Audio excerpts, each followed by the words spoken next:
Hi guys, welcome to the last day of new material for exponent rules.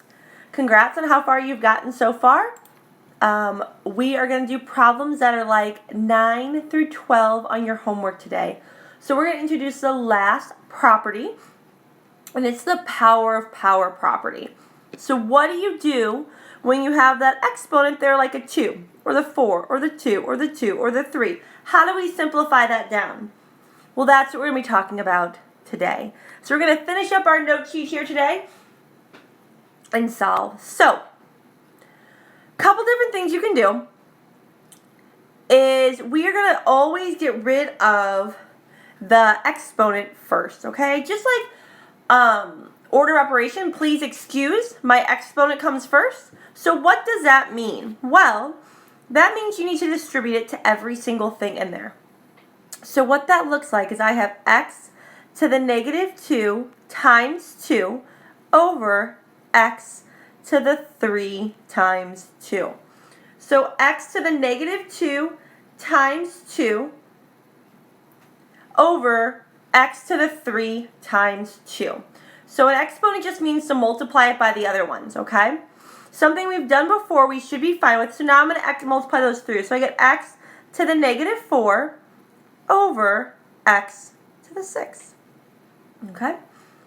So now we go back to what we've learned this week and last week. A negative exponent tells me to move the location. So my x to the 6 is fine, but that x to the negative 4 needs to move. So x to the 6 is fine. I need to move that x to the negative 4 on bottom because moving it causes me to get rid of the negative sign. There's nothing up top, so there's my placeholder. Okay? And then since I'm multiplying these together, I'm going to add them. So my final answer is 1 over x to the 10th. And I am done. So 1 over x to the 10th, and I am done. Okay? So that's what we're going to be doing today is we're going to be working on problems like that. Working with the exponent, and how do we simplify that down? Okay? So let's go on to number 12 and see how we can handle that problem. So number 12, there's a bunch of negatives going on there in that 4. So first thing I'm going to do is get rid of that exponent. So I'm going to distribute it to the negative 4 and the negative 7. So when I do that, I end up with x to the negative 4 times 4 over x to the negative 7 times 4.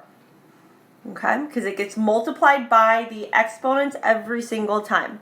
So when I get that, I get x to the negative 16th over x to the negative 28th. And then from here, I do negative exponents. I want to get rid of them.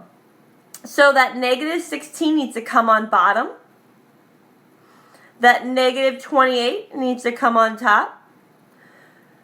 Okay, so because they were negative exponents, I moved them. And now, I use my quotient property. I have 28 x's on top and 16 x's on bottom. So where do I have more? Well, I have 12 more on top. So my answer is x to the 12th. Okay? So again, the only new thing we're doing is that first part, we're distributing that exponent to all the exponents. After that, we're just using all the properties that we've been comfortable with doing from here on out. Okay, let's do one more similar to this before we start throwing in some coefficients. So we have a 2. Since this whole thing's in parentheses, I distribute the 2 to everything. So what does that look like? Well, it looks like x to the 12 times 2 over x to the negative 3 times 2. Okay? I multiply those out, so I get x to the 24th over x to the negative 6. Okay? The x to the 24th is perfectly fine on top, so I'm going to leave it on top. The x to the negative 6. The negative 6 tells me it needs to move a location, so I'm going to move it up top. I drop the negative. There's nothing on the bottom, so I can put a 1 there. Because I'm multiplying, I'm going to add exponents. So 24 plus 6 is 30. So my answer is x to the 30. Okay? So on numbers 11, 12, and 13, all we did there was focused on just moving the exponent to everything in there and then going from there. Okay. What do we do next? Well, there's a couple different things we can do on 14. I'm going to decide to stay consistent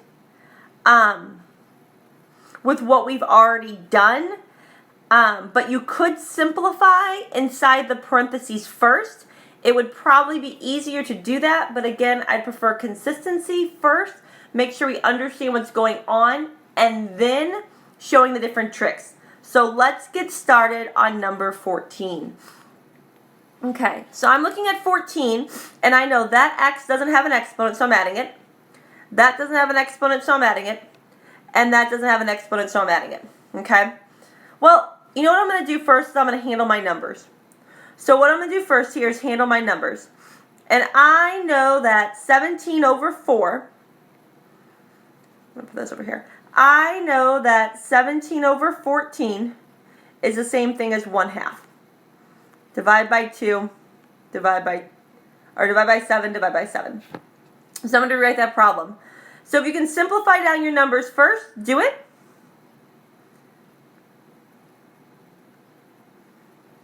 And there's my new problem, okay? And I have exponents of 1s on the numbers as well. So what I'm going to do here is distribute that 3 to every single exponent. So what that looks like is I get 1 to the 3rd, x to the 6th, over 2 to the 3rd, x to the 3rd. Because just like on the problems before this, we multiply our exponents together. Okay. Now I'm going to simplify things down. So what does that look like? Well, 1 times 1 is 1 times 1 is 1. So I get 1 over. I'm going to do my numbers first. Okay. So I get 1 over. 2 times 2 is 4. 4 times 2 is 8. And then I have x to the 6th, x to the 3rd. So I'm going to bring that together, and I get 1 over 8. And then I have 6 x's on top and 3 on bottom. So I have 3 more on top, and I am done. There's my answer. So I simplify down my numbers first, if possible. If they're not all in the parentheses, I can't do that. I distribute my exponent to everything. Then I do exactly what I did last week. Okay, let's do this last problem here, number 15. So what I'm going to do is put a 1 on everything I need, on that 7, and on that y. Here you notice that the 2 is only on the parentheses to the top. So I only multiply that 2 to the numbers on the top.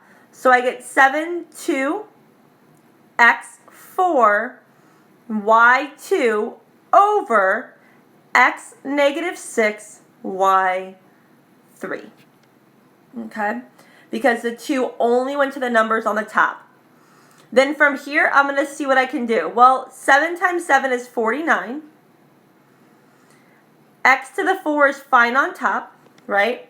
But that x, negative 6, well, that needs to move on top as well. And then I have a y2 on top, which is fine, and a y3 on bottom, which is fine. So the only thing I moved from the purple to the black is I simplified. 7 squared was 49. And I noticed that I had a negative exponent on the denominator, so I had to move it to the numerator to get rid of it. And now what I'm going to do is I'm going to simplify down my problem. So my 49 is perfectly fine on top. I have x4 and x6 next to each other, so I add those together, and I get x10. And then I have 2 y's on top and 3 y's on bottom, so I have 1 more y on bottom. And there's my answer. Okay? So after today, you should be able to do any type of exponent rule property problem. You should be able to simplify it all the way down. If you have questions, make sure you log on to Zoom and ask those questions. Next week, we will be doing a review, and you'll be doing a standard assessment. Have a fantastic day, guys. Thanks for stopping by.